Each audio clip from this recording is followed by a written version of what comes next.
আন্দোলন সংগ্রামের রাজপথের সহযোদ্ধারা, আজকে আপনাদের সামনে দাঁড়িয়েছি মিছিল উত্তর সমাবেশে সভাপতিত্ব করবার জন্য। সংগ্রামী বন্ধুরা, গতকালকে খুলনা মহানগর ইউনিয়নের আহ্বায়ক কমিটি ঘোষণা করা হয়েছে।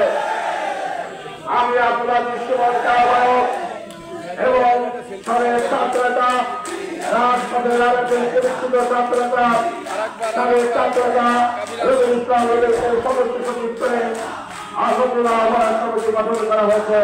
সংগ্রামী বন্ধুরা, আপনার এই কারণে আজকের এই শুভেচ্ছা সমাবেশ, আজকের এই শুভেচ্ছা মিছিলে সর্বপ্রথম শ্রদ্ধা করে স্মরণ করছি মহান স্বাধীনতার ঘোষক শহীদ রাষ্ট্রপতি জিয়াউর রহমানকে কৃতজ্ঞতা জানাচ্ছি। আমাদের মা মাটি নেত্রী